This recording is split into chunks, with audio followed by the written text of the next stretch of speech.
एक पत्थर के कारीगर मार्ग पर चलते हुए उत्सव को देख रहे थे। उनकी दृष्टि पड़ी एक धनवान उद्योगपति के ऊपर और उनको लगा इतना मान सम्मान ऐश्वर्य इनके पास है, मुझे भी अपने जीवन में इसी प्रकार का धनाढ्य उद्योगपति बनना है।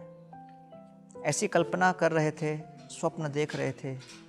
तभी अचानक दूर से उनको चलते हुए एक बहुत बड़े विशाल महोत्सव का दर्शन हुआ और देखा कि वहाँ पर एक सरकारी अफसर आ रहे हैं। चारों तरफ उनके कई कई अनुचर घूम रहे हैं और बड़े बड़े उद्योगपति आकर उनके सामने उन्हें नमन कर रहे थे, भेंट प्रस्तुत कर रहे थे। इसको देखकर उनके मन में एक दूसरा विचार जागृत हुआ कि धनवान उद्योगपति जिसके सामने झुकते हैं, शायद मुझे जीवन में ऐसा ही सरकारी अफसर बनना चाहिए।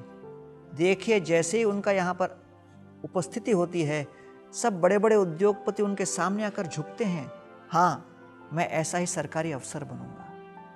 ऐसा विचार कर ही रहे थे, तब देखा कि सूर्य की किरणें बड़ी तेजस्वी रूप से उसके ऊपर पड़ रही थीं और ये सरकारी अफसर को बहुत गर्मी होने लगी। उन्होंने अपना कोट निकाल दिया और जैसे ही उन्होंने अपने वस्त्र उतारना आरंभ किया, उस समय पत्थर के कारीगर सोचने लगे, इतने बड़े अफसर हैं लेकिन सूरज के गर्मी के सामने ये झुक गए। लगता है इससे अधिक शक्तिशाली पद है सूरज का। सूर्य जैसा तेजस्वी प्रभाव मेरे अंदर आ जाए तो कितना श्रेष्ठ होगा।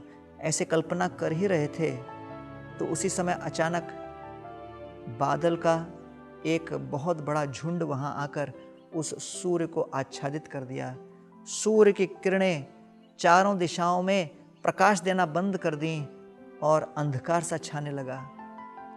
उसको देखकर विचार करने लगे, सूर्य चाहे कितना भी तेजस्वी और प्रभावशाली क्यों न हो, लेकिन मेघ मंडल के सामने ये कुछ नहीं।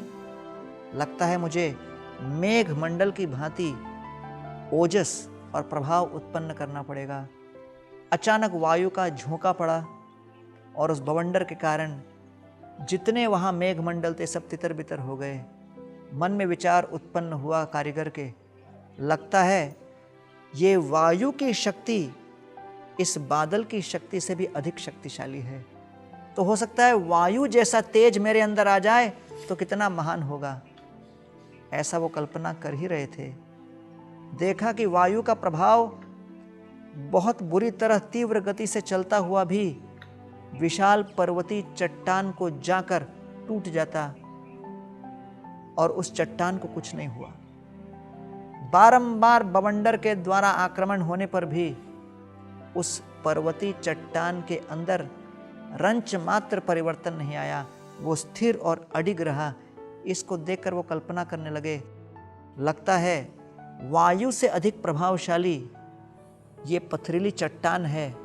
मैं भी इस पर्वतीय चट्टान पर्वत की तरह बन जाऊं तो कितना अच्छा होगा, कितनी शक्ति मिलेगी। तभी अचानक कुछ ध्वनि सुनने को आया और वो जो ध्वनि सुन रहे थे बहुत पहचानी हुई ध्वनि थी। इस प्रकार की ध्वनि वो निरंतर सुना करते थे।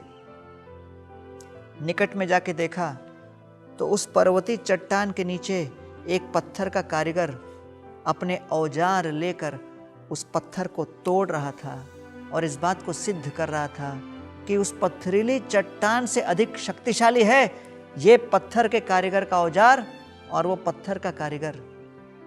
और इस दृश्य को देखकर पत्थर के कारीगर सोचने लगे, अरे मैं अपने असंतोष से प्रभावित होकर कितने अलग अलग प्रकार के स्वप्न देख रहा था।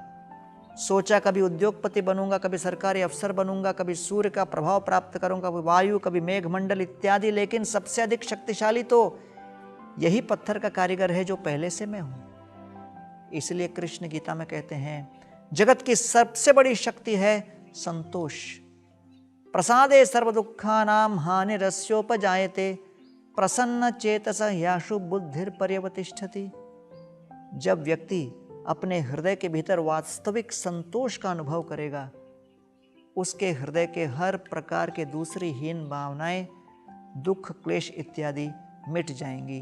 आइए अपने जीवन के सबसे अधिक शक्तिशाली तत्व को पहचाने, वो है आंतरिक संतोष। और उसको प्राप्त करने के लिए आइए हम मंत्र और योग के साथ अपने संबंध को जोड़ें।